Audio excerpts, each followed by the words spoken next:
खबर जिस पर है पूरी दुनिया की नजर। रशिया यूक्रेन वॉर की पहली एनिवर्सरी से ठीक पहले वॉर जोन से आई है एक बिग ब्रेक। 20 फरवरी को अचानक कीव पहुंचकर अमेरिकी परमाणु जंग की तरफ एक कदम और धकेल दिया। यह रिपोर्ट देखिए।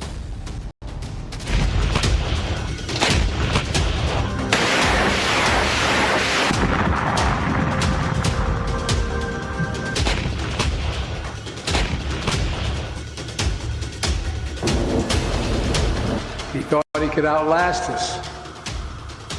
I don't think he's thinking that right now. God knows what he's thinking, but I don't think he's thinking that.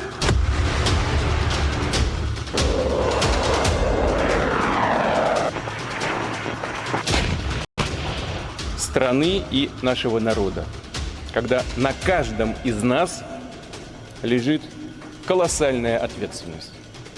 Год назад ради защиты वार हुआ तो 24 घंटे के भीतर पलटवार भी हुआ।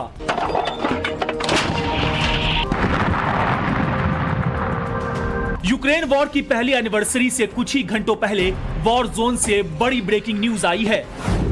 20 फरवरी को कीव में बाइडेन ने ट्रेलर दिखाया तो 21 फरवरी को क्रेमलिन से पुतिन ने पूरी पिक्चर क्लियर कर दी। आगे क्या होगा? क्या बाइडेन को कीव जाना महंगा पड़ेगा? अब सबसे बड़ा सवाल यही है, क्या रूस और यूक्रेन के बीच चल रही महाजंग 72 घंटे के बाद तीसरे विश्व युद्ध की शक्ल ले लेगी? क्या पुतिन के पास अब सिर्फ एटमी अटैक का विकल्प बचा है?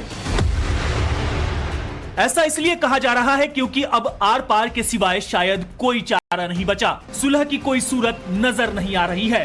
रूस और यूक्रेन के बीच की जंग अब पूरी तरह पश्चिम बनाम रूस की जंग हो चली है, जिसमें कोई झुकने को तैयार नहीं। कीव की धरती से बाइडेन ने ऐलान किया कि यूक्रेन में पुतिन का मिशन फेल हो चुका है। वहीं मॉस्को से पुतिन ने बाइडेन को यह संदेश दिया कि युद्ध में रूस को हराना मुश्किल ही नहीं, नामुमकिन है। पुतिन का इतना कहना समझदार के लिए इशारा करने जैसा है। ऐसे तमाम और भी पॉइंट हैं जो ये बता रहे हैं कि पुतिन पूरब चल रहे हैं तो बाइडेन पश्चिम। बीते 24 घंटे में हालात बहुत तेजी से बदले हैं।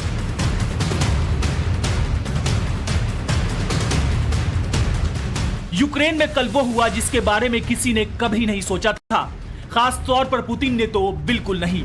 दुनिया के सबसे ताकतवर नेता अमेरिका के राष्ट्रपति जो बाइडेन ने अचानक कीव पहुंचकर बड़ा धमाका कर दिया। बाइडेन के सरप्राइज विजिट ने पूरी दुनिया को शॉक कर दिया। बाइडेन ने कीव में जो सीधे पुतिन का नाम लेकर जो कुछ कहा, जेलेंस्की से जो वादा किया, उसने पुतिन का पारा चढ़ा दिया है। बाइडेन युद्ध के शुरुआती दौर से ही यूक्रेन की मदद कर रहे हैं, लेकिन पहली बार कीव पहुंचकर बाइडेन ने पुतिन को एक साथ कई संदेश दे दिए। पहला संदेश, युद्ध में अमेरिका एंट्री कर चुका है। दूसरा संदेश, मुकाबला यूक्रेन से नहीं अब अमेरिका से है। तीसरा संदेश, अमेरिका अब फ्रंट फुट पर खुलकर खेलेगा। चौथा संदेश, रूस के खिलाफ पूरा नाटो एक है। और पांचवा संदेश, रूस की जंग को अमेरिका लीड करने की तैयारी में है।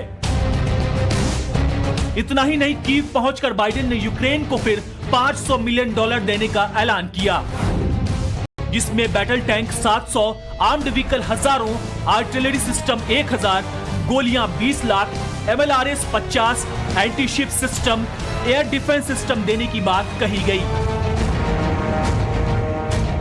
बाइडेन को अंदेशा था कि पुतिन इस पर जबरदस्त तरीके से रिएक्ट करेंगे। हुआ भी ऐसा ही। पुतिन ने आज जब क्रेमलिन से देश को संबोधित किया तो साफ शब्दों में कह दिया कि अगर पश्चिमी देशों ने उन्हें चुनौती दी तो वह पीछे नहीं हटेंगे। यानी ये तय है कि रूस यूक्रेन की महाजंग आने वाले दिनों में बहुत भीषण होने वाली है, जिसका इशारा बाइडेन ने पहले ही कर दिया था। बाइडेन ने कीव में भले ही यह दिखाने की कोशिश की कि वो यूक्रेन के साथ मजबूती से खड़े हैं।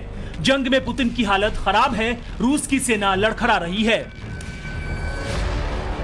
लेकिन रक्षा जानकारों की माने तो एक तरह से कीव पहुंचकर बाइडेन ने घी में आग डालने का काम किया है।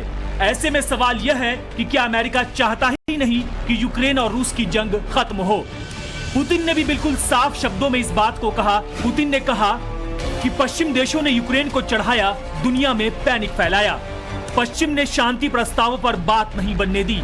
अमेरिका समस्या के समाधान का पक्षधर नहीं है। जंग के लिए यूक्रेन को $1 ट्रिलियन दिए जा रहे हैं। अमेरिका और पश्चिम यूक्रेन को जितने हथियार देंगे, जंग उतनी लंबी चलेगी। बॉर्डर पर रूस का हमला अब और तेज होगा।